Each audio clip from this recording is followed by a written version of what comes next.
네, 오늘의 공략주 확인해 보도록 하겠습니다. 첫 번째 라운드 이성웅 이사의 공략주. 네, 여러분 SK 하이닉스가 나왔습니다. 자, SK 하이닉스 저는 이제 뭐 내용도 궁금하지만 목표 주가가 더 궁금한데요. 네. 일단 그래도 내용부터 들어봐야겠죠. IT 업황 반도체 쪽 공급가인 이슈로 좋지 않습니다. 네. 그리고 여기에 따라서 재고 부분은 한 번 조정됐지만 한 두세 번은 조정이 돼야 돼요.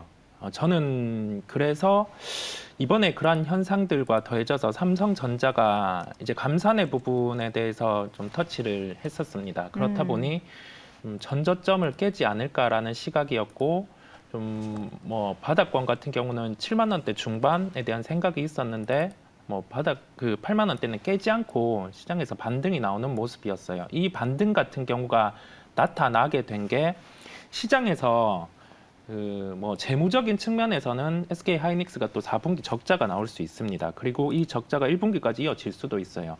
그럼에도 불구하고 이게 수급적인 측면에서 그러한 요소들을 눌려버리기도 했고, 뭐 필라델피아 반도체 지수가 어제는 또 10% 정도 올랐어요. 그러면 여기서 반응을 할 수 있는 거는 가격대로 봤을 때는 오늘의 갭 상승이 컸기 때문에 또 따라가기도 그래요.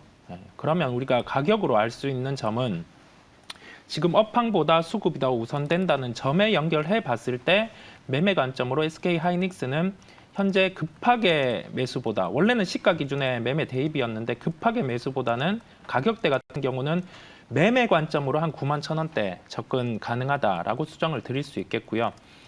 매매 관점으로 목표가는 좀 욕심을 내보자면 10만 원 정도까지는 가능하다고 말씀을 드릴 수 있겠습니다. 딱 매매 관점으로 열어두시라는 점을 제가 계속 강조를 드리고, 손절가는 매수가의 15%를 제시를 해드립니다. 네. SK하이닉스 10만 원에 대해서 이야기를 해주셨습니다. 어쨌든 지금 구간에서 9만 3천 원, 이제 9만 원 선 위로 올라가서 이제 다음 단계 10으로 올라가자라고 우리가 기대감을 갖게 하는데요. 일단 10만 원 딱 깔끔하게 목표 주가 제시해 주셨으니까요. 10만 원 도달하고 나면 그 후에 움직임 또 함께 보도록 하죠. 자, 두 번째 이어서 김민수 대표의 공략주 확인해 보겠습니다. 매커스를 볼 텐데요. 오늘 뭐 다 반도체 쪽으로 싹 가지고 오신 것 같아요. 네, 이거는 그냥 약간 최근에 눌림목 들어오게 되면 네. 내년까지 잊으시죠. 네, 그래야 될 종목인 것 같습니다. 묻어놔야 된다. 네, 철저하게 시장이 실적도 잘 나오고 좋은데 외면하고 있는 종목 중에 하나다. 네. 그런 쪽에서 앞으로의 변화는 역시나 기대가 되고 할 일도 많은데 그런 쪽에서 변화를 찾아봐야 될 것 같고요.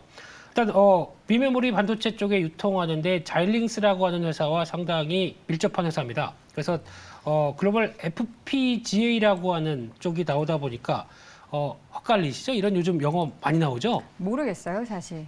저도 저는 알아야죠. 그래서 플렉서블 프로그래밍 이쪽입니다. 그러니까 즉 프로그래밍을 쉽게 그러니까 보통 저희가 반도체를 보게 되면은 딱 규격화돼 가지고 이거는 이런 역할을 할 수 있게 딱 찍혀 나옵니다. 그냥 기성품이죠. 근데 이거는 맞춤형입니다. 그러니까 즉 반도체가 나와서 이런 걸 수정을 해서 거기에 맞게 성능이 개선될 수 있도록 하는 그런 쪽을 또 기술 지원이나 또 어떤 로직 설계나 이런 쪽을 다 같이 해주는 흐름이라고 하게 되면 대리점 유통사라고 해서 그에 따른 이거는 뭐 마진 이거밖에 안 돼라고 하는 회사가 아니라 그를 통해서 더 AS까지 확보를 한다고 하게 되면 훨씬 더 영업이익률이 높은 두 자릿수대의 흐름을 나가고 있는데 그거를 전혀 시장이 이해를 안 해준다라고 하게 되면 좀 아쉽고요. 게다가 이쪽은 어디 많이 쓰이느냐? 차량용 AI 쪽이나 자율주행 이쪽에서는 그때 거기에 맞게 계속 변경해 준다라고 하게 되면 앞으로 할 일이 많은 회사입니다. 그에 따라서 데이터 처리나 아니면 또 로직을 설계할 때 나올 수 있는 여러 가지 역할론을 본다. 앞으로 기대감이 높은 쪽이라고 봐야 될 것 같고요. 네. 3분기 영업이익이 94억 나왔습니다. 작년도 실적 잘 나온 한 해인데 거기 대비해서 67% 늘어난 쪽이고요. 4분기가 성수기입니다. 네. 이것까지 감안하게 되면은 3분기 누적이 254억 영업이익 나왔는데 작년 한 해치입니다. 그러면 성수기의 4분기는 덤입니다. 이것까지 합치게 되면 시총이 1,100억은 좀 말이 안 되지 않을까요? 네, 그래서 어느 정도가 말이 될까요, 그러면? 소가되고 싶습니다.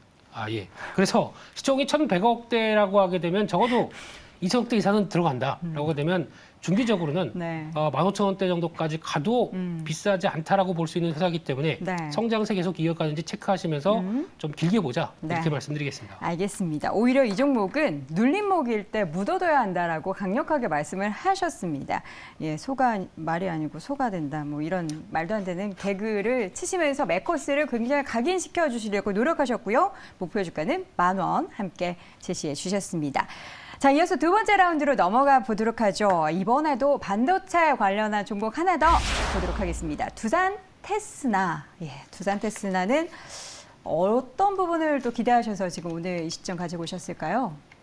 그 대기업들이 연말 연초에 되면 그 한 해 이제 전략에 대해서 발표를 해요. 그런데 삼성전자는 메모리 단에 대해서는 감산 부분을 터치를 했잖아요. 네. 그러면 우리가 시각을 열어둘 수 있는 게 첫 번째로 디스플레이 부분, 네. 두 번째로 비메모리 부분에 대한 뭐 투자 단행을 늘릴지 여부를 멘트를 하게 됩니다. 그러면 우리가 여기에서 비메모리 반도체 테스트 사업을 영위하는 기업들을 추려볼 필요가 있겠고요. 여기에서 뭐 테스트 사업의 1위 시장 점유율을 나타내는 두산 테스나 같은 경우를 말씀을 드리게 됐습니다. 네. 우리가 그 비메모리 테스트 업체에서 체크해 봐야 되는 포인트는 첫 번째로는 가동률, 두 번째로는 그 지금 현재 이익 대비해서 시총 수준입니다. 근데 두 번째는 그렇게 중요하지 않아요. 가동률 같은 경우가 역사적으로 지금 바닥권에 있어요. 그러면 업황이 조금만이라도 개선되면 실적은 좋아질 수 있고, 그다음에 주가는 선행해서 반응을 한다는 특성을 기억을 하시면 되겠습니다. 네. 굉장히 간단하게 말씀해 주셨네요. 네, 네. 이게 좀 간단하게 시간 같은 경우가 좀 타이트한 것 같아서. 네. 알겠습니다. 오늘 또 머리를 한껏 올리시고 귀엽게 오셨는데 말씀도 귀엽게 하셨습니다. 두산 테스나 그럼 현재 구간에서 이제 가격 전략 세워봐야 될 텐데 목표 주가 보니까 34,000원 올려주셨어요. 네, 34,000원은 네. 뭐 중기 저항 정도, 일단은 그 정도는 가능하리라 보여서 네. 말씀을 드리는 거고요. 중기. 내년 업황 개선입니다. 내년 업황 개선으로 지금 동박 움직이고 분리막 움직이고 비메모리 쪽 움직일 수 있다는 그 그림을 생각을 하시기 바랍니다. 네. 자, 두산 테스나 목표가 34,000원 중기적으로 함께 지켜보도록 하겠습니다. 자, 두 번째 라운드 두 번째 김민수 대표는 어떤 종목을 가지고 오셨을까요? 예, 대상. 상 중에는 대상이 제일 좋죠. 대상은 어떤 부분 하지 마세요. 네, 어떤 네. 부분 기대하십니까? 네, 일단 오늘은 안 갑니다. 오늘은 아닙니까? 예, 다 성장주 쪽에만 바라보고 있는데 안 가도 음식료 쪽을 왜 봐야 되느냐라고 하게 되면 일단 물가가 안정이 들어오죠. 그러면 거기다가 가격들은 다 올려놨습니다. 네. 곡물가도 이제 서서히 안정이 들어오겠죠. 그렇죠. 근데 하나 부담이 음식료 업체 쪽에서 부담됐던 것 중에 하나는 환율이었습니다. 그러니까 곡물을 수입하는 입장 쪽에서 환율이 너무 부담스러웠는데라고 하는데 이제 환율이 이제 1,350원대로 네. 들어오기 시작하게 되면 과거보다 한 풀 꺾였습니다. 워낙 강세가 들어오면 또 지금 가장 대표적인 수혜 쪽이라고 봐야 되겠죠. 그래서 아마 이 부분은 본격적으로 곡물가 안정과 함께 나올 수 있는 변화까지 생각한다라고 하게 되면 그렇다고 업체들이 네. 가격 올린 거 안 내립니다. 네, 물가 내렸으니까 우리도 내려줘야지라고 하는 거 보셨습니까? 네. 절대 안 내리죠. 그러면은 이거 가지고 가격 인상 효과가 본격적으로 발휘될 때는 내년이다라는 쪽으로 봤을 때 어떤 주도적인 음식료 업종의 변화를 나올 수가 있기 때문에 지금부터는 음식료 관련된 종목들 마음에 드시는 거 하나 정도는 포트에 갖고 계시는 게 내년을 바라볼 수 있는 좋은 전략이 아닐까 생각되고 있고요. 근데 만약에 이제 삼양식품 얘기는 많이 합니다. 네. 근데 삼양식품 같은 경우는 상대적으로 원화가 약세했을 때 수혜를 받는 게 수출 비중이 높다 보니까 상수에서 나왔던 부분들이 있기 때문에 네. 수출 비중 높은 거보다는 약간 좀 적당한 거 이게 제일 좋지 않나 생각되고 있고요. 네. 따라서 실적 대비해서 그렇게 비싸지 않다는 쪽에서 꾸준한 변화를 좀 기대한다라는 쪽으로 말씀드리겠습니다. 네.